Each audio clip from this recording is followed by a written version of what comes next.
Hello everyone. स्वागत करता हूं मैं आप सबका अपने चैनल लर्न टुनाइट में। आ चुका हूं आप सबके सामने एक नई और एक ज़बरदस्त वीडियो लेके।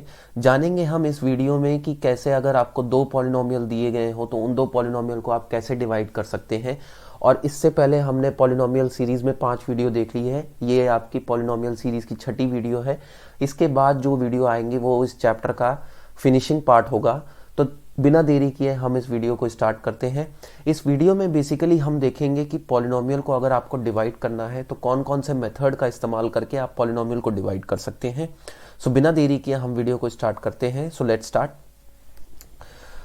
जैसा कि अभी तक हमने देखा है कि अगर आपको कोई पॉलिनोमियल दिया है, जैसे मेरे पास एक पॉलिनोमियल है px, इसकी अगर मान लो कुछ भी वैल्यू है x² प्लस 2x प्लस 1, ये एक पॉलिनोमियल है।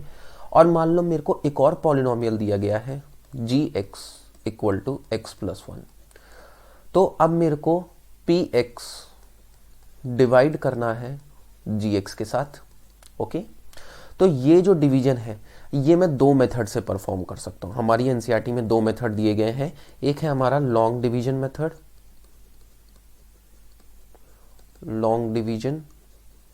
मेथड, और दूसरा मेथड है आपका रिमाइंडर थ्योरम।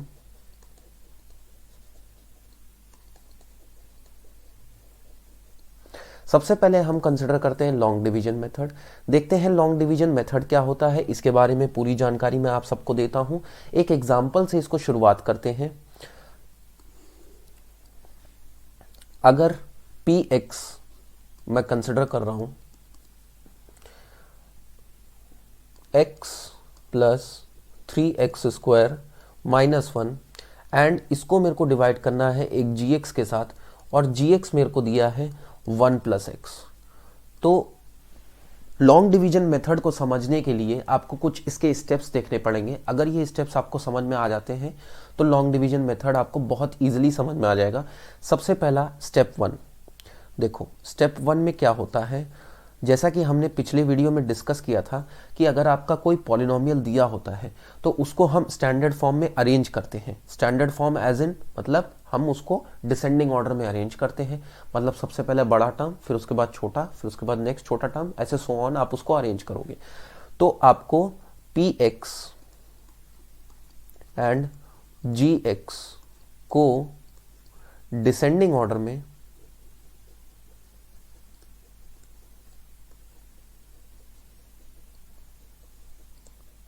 अरेंज करना है।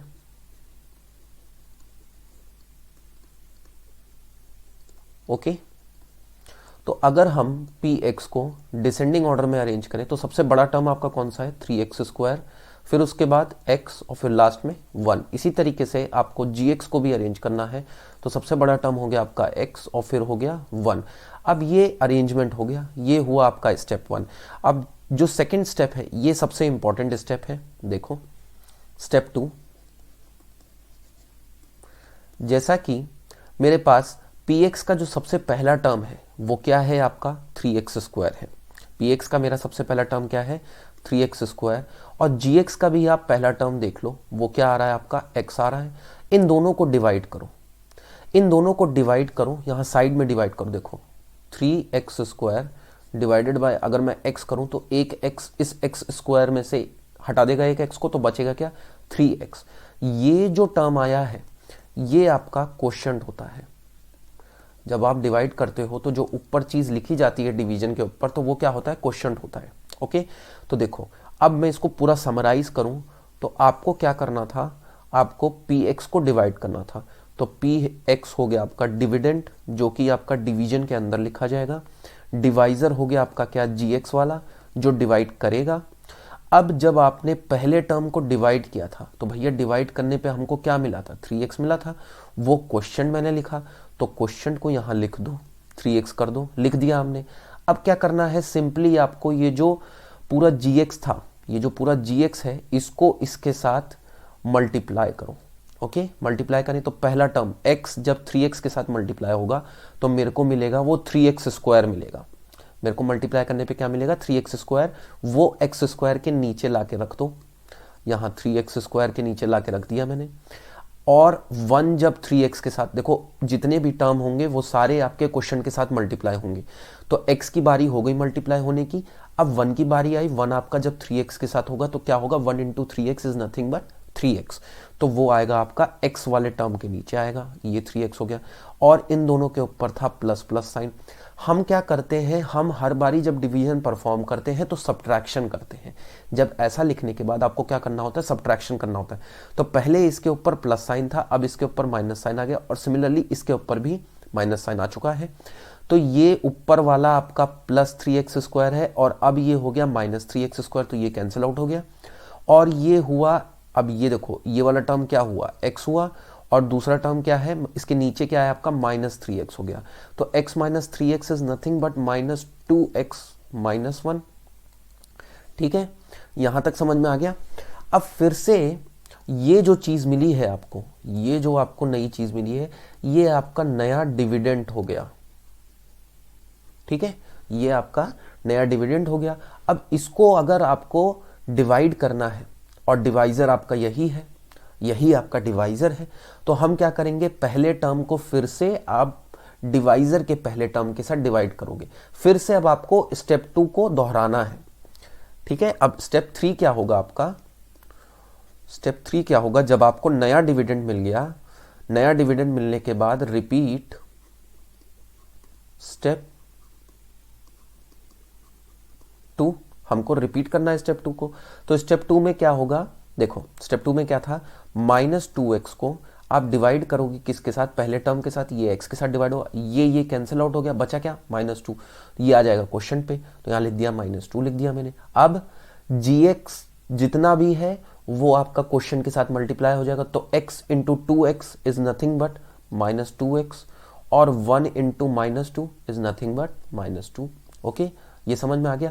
अब हम करेंगे इसको सब्ट्रैक्ट, तो साइन चेंज हो जाएगा भाई, माइनस था तो ये प्लस हो गया, ये भी माइनस था तो ये प्लस हो गया, ये दोनों कैंसिल आउट हो गए, ये -2x था और अब ये +2x हो गया, तो कैंसिल आउट हो गया, 0 हो गया।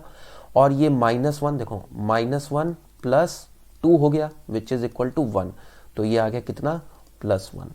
अब जैसे ही आपका वेरिएबल हट गया, वेरिएबल अब देखो कुछ बचा नहीं, जैसे ही आपको कांस्टेंट टर्म मिल गया, यहीं पे आपको अपना डिवीजन समाप्त कर देना है। ठीक है, यहीं पे हमको अपना डिवीजन रोक देना है। तो ये आया, ये आपका क्या आया, रिमाइंडर आ गया। ओके, तो हमारा सिंपल डिवीजन हमने परफॉर्म कर लिया। इससे पहले हम छोटी क्लास में पढ़ते आ रहे थे, अभी तक एक फॉर्मूला हमको दिया गया था जो था आपका dividend is equals to divisor into quotient plus remainder. ये हमको फॉर्मूला पता है।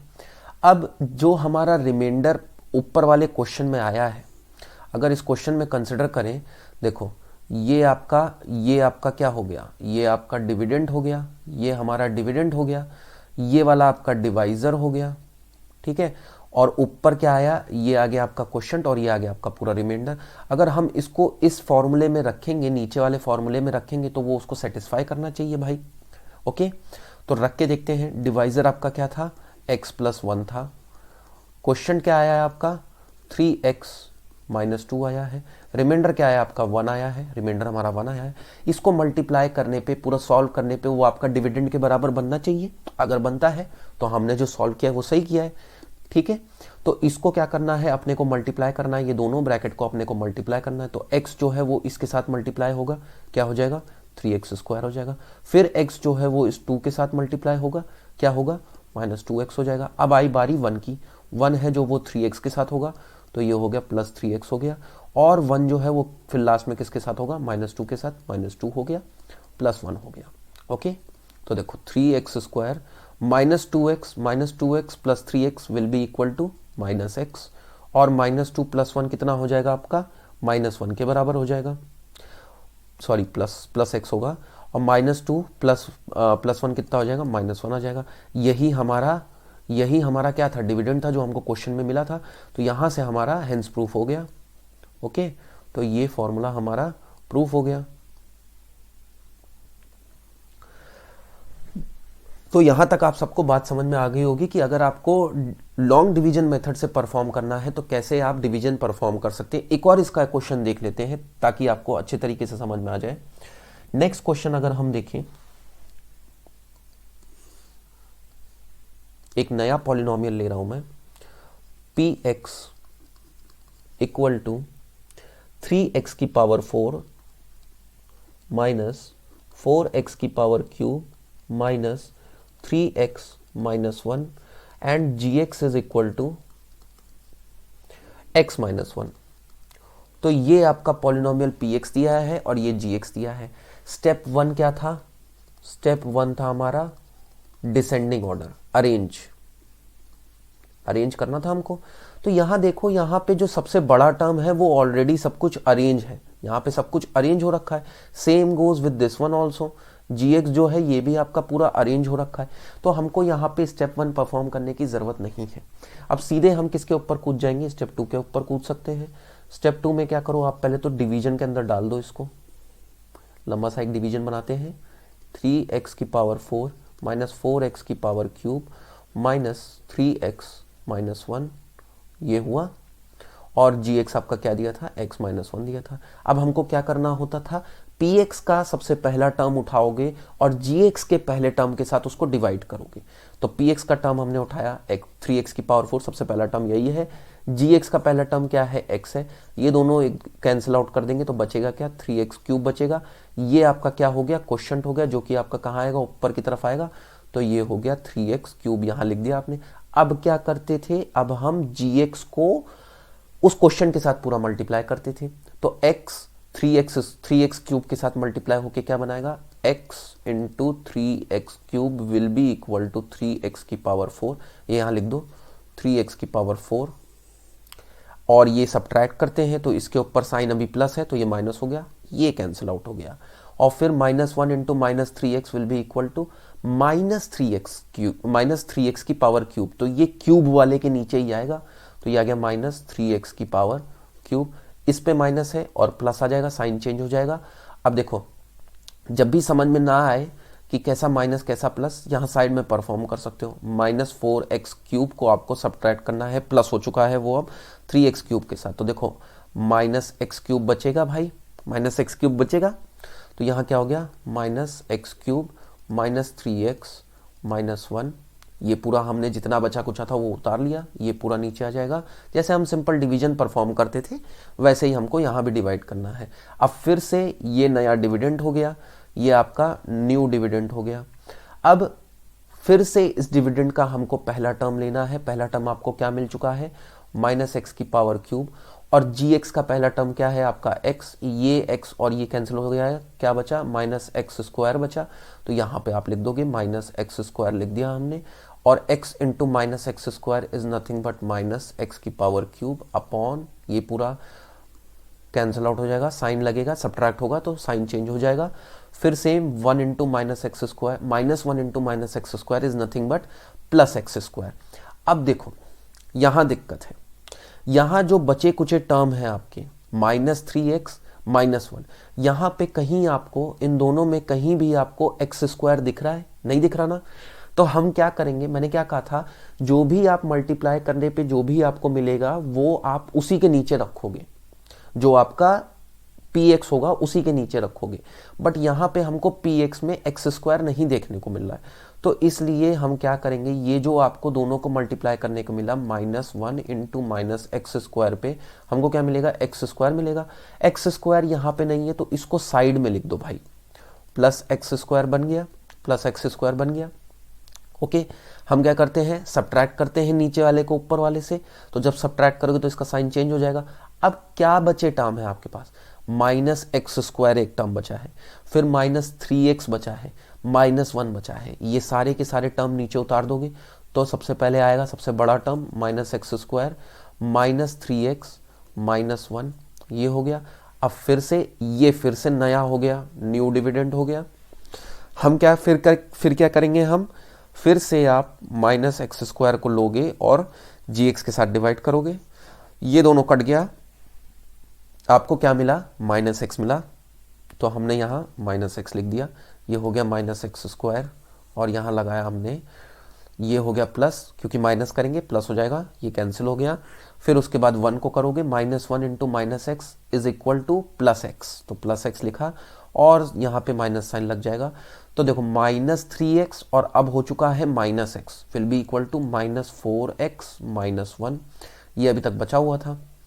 उसके बाद हम क्या करेंगे, देखो हमारा क्या है, अब -4x आ चुका है, पहला टर्म क्या है -4x, तो -4x और gx क्या है आपका x, ये x और ये x कैंसिल हो गया, बचा क्या -4 हमने यहाँ लिखा, यहाँ क्या हो जाएगा जब मल्टीप्लाई होगा तो -4x हो जाएगा, ये लगाया आपने डिवीजन, यहाँ हुआ प्लस, ये कैंसिल हुआ, -1 -4 विल बी इक्वल टू +4, +4 आपने लिख दिया माइनस, और रिमाइंडर आपका क्या आया -5 आया। यहाँ पे वेरिएबल हट चुका है, कांस्टेंट टर्म आ चुका है, तो ये हो गया आपका रिमाइंडर। ओके, थोड़ा लंबा था ये वाला पार्ट, ध्यान से देखना इसको, अगर किसी को डाउट होगा तो मेरे को कमेंट सेक्शन में बताना, मैं फिर से इसको क्लियर करूंगा। ओके, मेरे को यहाँ तक आपको सबको समझ में आ चुका होगा, ठीक है, आगे बढ़ते हैं। तो ये हुआ पहला मेथड, जिससे आप क्या कर सकते हो, दो पॉलिनोमियल को डिवाइड कर सकते हो। ओके, दो पॉलिनोमियल को हमने डिवीजन देखा। अब नेक्स्ट मेथड हम देखेंगे कि रिमाइंडर थ्योरम क्या होता है। रिमाइंडर थ्योरम में भी आपको क्या करना होता है, दो पॉलिनोमियल को डिवाइड ही करना होता है, बट ये अलग तरीके का मेथड होता है, इसमें आपको लॉन्ग डिवीजन, इस तरीके का लंबा डिवीजन नहीं परफॉर्म करना होता, एक कुछ छोटे मेथड से ही आप डिवीजन परफॉर्म कर सकते हो। ये अभी हम थोड़े नेक्स्ट पार्ट में देखेंगे।